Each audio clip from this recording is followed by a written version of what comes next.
On regarde l'actualité avec Frédéric Bérard, il est docteur en droit constitutionnel et politologue. Bonjour Frédéric. Bonjour Éric. Le rapport du GIEC, le tout dernier, vient d'être déposé. On voulait y revenir avec vous ce matin. Qu'est-ce que vous pensez? On sent vraiment l'état d'urgence en ce moment. Ben oui, on le sent un peu, puis j'aimerais qu'on le sente encore un peu plus, hein, techniquement. Toutes les nouvelles devraient être tapissées de ce nouveau rapport qui est excessivement grave, Éric, dans l'optique où on savait que ça s'en venait depuis plusieurs années, pour pas dire depuis quelques décennies maintenant. Mais là, pour la première fois, il y a une date butoir qui vient d'être indiquée par le GIEC de manière très, très, très précise. Il y avait une idée temporelle à l'époque, mais là, on a une date butoir. Et le GIEC nous dit, d'ici 3 ans, si nous n'agissons pas, nous taperons ce qu'on appelle le point de bascule, ce qui veut dire qu'il sera par la suite impossible de réaliser les objectifs de l'accord de Paris, c'est-à-dire la limitation d'1,5 degrés Celsius et peut-être même de 2 degrés Celsius, c'est-à-dire en termes de réchauffement planétaire, avec les conséquences, évidemment, qu'on imagine bien. Est-ce que vous avez vu le film Don't Look Up avec Leonardo DiCaprio? Depuis que j'ai vu ce film, et à chaque fois qu'on parle d'environnement, puis de gaz à effet de serre et de catastrophes, de changement climatique, je pense à ce film-là où on annonce qu'une comète va entrer en collision avec la Terre, puis que la Terre va exploser, mais personne ne réagit. Est-ce que vous avez le sentiment qu'avec le dépôt de ce rapport-là et l'urgence climatique, on va une fois pour toutes réagir? Vous avez très malheureusement trop raison. Parce que, j'ai vu quelques minutes du film en question et j'ai cessé de le regarder exactement pour la raison que vous avez soulevée, Éric. Moi, ça fait déjà plusieurs années là, que j'essaie de crier au loup en essayant de transmettre les données de rapports semblables. J'ai même écrit un bouquin là-dessus en 2019 qui s'appelle « La Terre est une poubelle en feu ». Ça vous donne une idée là, de l'espèce d'engagement que j'essaie d'avoir à ce niveau-là. Et je vous jure qu'il n'y a jamais aucun sujet qui intéresse aussi peu les gens que le réchauffement climatique. Alors, pour moi, ce film-là, je n'ai pas été capable de le regarder jusqu'au bout parce que je trouve ça trop fâchant de bêtises. Parce qu'il est, de ce que j'ai compris des passages que j'ai vus, il est très, très conforme à la réalité. Il y a quelque chose d'un peu normal ici, Eric, par contre. En psychologie, c'est démontré que lorsque le cerveau fait face à une catastrophe qui reste un peu théorique, hein, parce que c'est le cas, eh bien, plutôt que de faire face à la catastrophe en question et de prendre des moyens, il regarde plutôt ailleurs, hein, le Don't Look Up en question.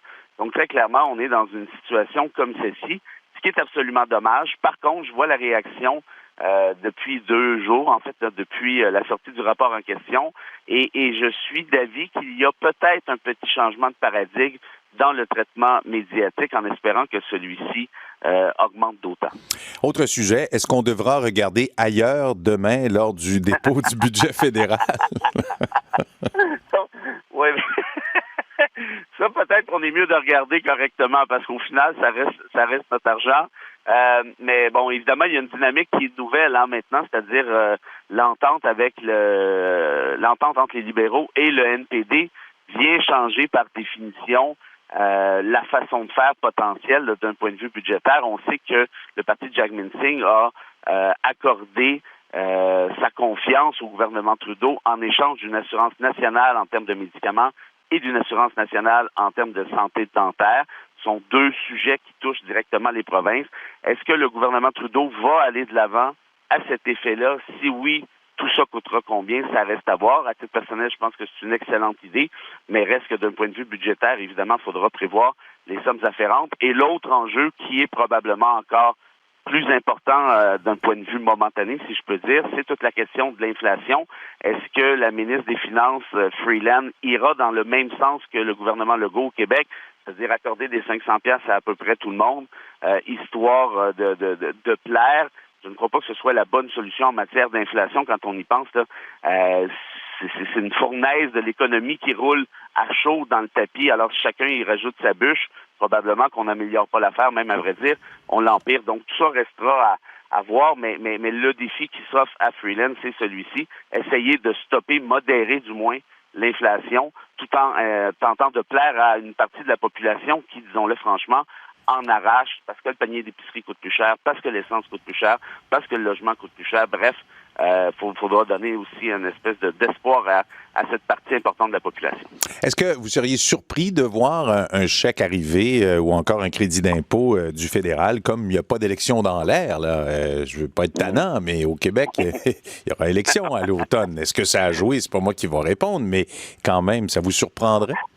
C'est sur la question québécoise, effectivement, moi je suis chroniqueur, je peux répondre et je vais répondre très clairement. C'est une manœuvre très duplessiste, là, ne soyons pas dupes, là. Surtout qu'on parle jusqu'à 100 000 $. Est-ce que quelqu'un qui fait 100 000 $ a vraiment besoin de ces 500 $-là? Alors, pour répondre à votre question en ce qui a trait au fédéral, est-ce que je serais surpris? Surpris, oui, mais je serais surtout très, très fâché, je vous dirais.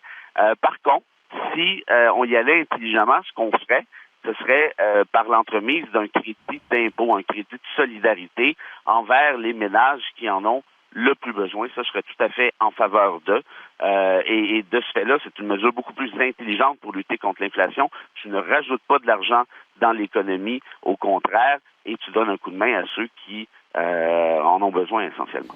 Frédéric Bérard, docteur en droit constitutionnel et politologue, merci pour votre propos et à la semaine prochaine. Avec grand plaisir, merci. Au revoir.